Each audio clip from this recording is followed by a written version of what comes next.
नमस्कार प्रिय मित्रों, स्वागत है आप सभी का हमारे YouTube चैनल विशाखा धर्म गंगा में। दोस्तों, माता भगवती दुर्गा की कृपा सदैव आप और आपके समस्त परिवार पर बनी रहे।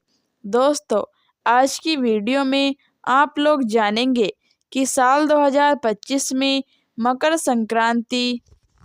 सनातन धर्म में मकर संक्रांति एक बहुत ही पावन पर्व है। मकर संक्रांति के दिन भगवान सूर्यदेव दक्षिणायन से उत्तरायण होते हैं। दक्षिणायन को देवताओं की रात्रि माना जाता है और उत्तरायण को देवताओं का दिन माना जाता है। और इसलिए ऐसा कहा जाता है कि जब दक्षिणायन से उत्तरायण भगवान सूर्यदेव होते हैं तो सभी प्रकार के जो पुण्य कर्म होते हैं उनका प्रभाव कई गुना बढ़ जाता है। मतलब जो भी हम दान धर्म करते हैं, पूजा पाठ इत्यादि करते हैं, उसका भी महत्व बहुत अधिक बढ़ जाता है। और शास्त्रों में ऐसा भी कहा गया है कि जो लोग उत्तरायण में अपने शरीर का त्याग करते हैं उन्हें दोबारा पृथ्वी पर आना नहीं पड़ता। मतलब उनका पुनर्जन्म नहीं होता। और इसीलिए भीष्म पितामह ने सरसैया पर पड़े हुए भी उत्तरायण होने का सूर्यदेव के उत्तरायण होने का इंतजार किया।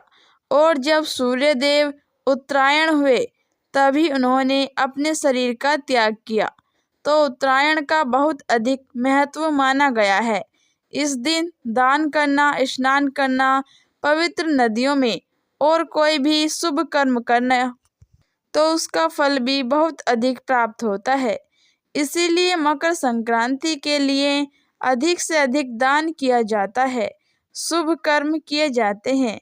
इसी दिन खर मास का समापन भी होता है। तो इसी दिन से शुभ और मांगलिक कार्य भी प्रारंभ हो जाते हैं। अब जानते हैं कि मकर संक्रांति कब है। देखिए, मकर संक्रांति मनाई जाती है जब भगवान सूर्यदेव धनु राशि से मकर राशि में प्रवेश करते हैं। तो सूर्यदेव का गोचर जो कि धनु राशि से मकर राशि में है, वह सुबह 8:41 पर होगा, 14 जनवरी 2025 को। ऐसे में 14 जनवरी 2025 को मकर संक्रांति मनाई जाएगी। मकर संक्रांति मनाई जाएगी। मकर संक्रांति पर गंगा स्नान करना श्रेष्ठ होगा। अब जैसे कि 13 जनवरी से प्रयागराज में महाकुंभ प्रारंभ हो रहा है, तो बहुत से भक्त हैं जो कि वहां पर जाकर स्नान करेंगे। और अगर आप नहीं जा पाते हैं तो आसपास कोई भी पवित्र नदी हो या कोई जलाशय हो, वहां पर जाकर स्नान कर सकते हैं। ऐसा भी संभव ना हो तो अपने घर में ही गंगा जल मिश्रित जल से स्नान कर सकते हैं। गंगा स्नान का आज के दिन बहुत महत्व होता है। स्नान करने के बाद भगवान सूर्यदेव को जल दीजिए और फिर अपने घर में सबसे पहले दान, मतलब गुड़, तिल, खील या फिर इसके अलावा गर्म कपड़ों का दान किया जाता है, जो भी आपसे बन पड़े। स्नान करने के बाद सूर्यदेव को जल दीजिए और फिर दान कीजिए। उसके बाद अपने घर के मंदिर में सभी देवी देवताओं की पूजा कीजिए। फिर जो भी आपके बड़े बुजुर्ग हैं उनके चरण स्पर्श करके उनका आशीर्वाद लीजिए। मकर संक्रांति के दिन लोग अपने पितरों का तर्पण करते हैं, दान उनके नाम पर करते हैं और उनकी आत्मा की शांति के लिए, उनकी मुक्ति के लिए प्रार्थना करते हैं। यह दिन इतना श्रेष्ठ होता है कि इस दिन पितृ ऋण, देव ऋण, ऋषि ऋण से मुक्ति के लिए दान किया जाता है। तो निश्चित ही हमें इस प्रकार से ऋणों की मुक्ति मिल जाती है और बहुत सारी परेशानियां हमारे जीवन में होती हैं इन्हीं ऋणों की वजह से। और जब हम दान करते हैं, उनको स्मरण करते हैं, पितरों का या फिर देवताओं का या ऋषियों का, उनसे प्रार्थना करते हैं ऋण मुक्ति के लिए, तो निश्चित ही हमारी परेशानियों से मुक्ति मिल जाती है।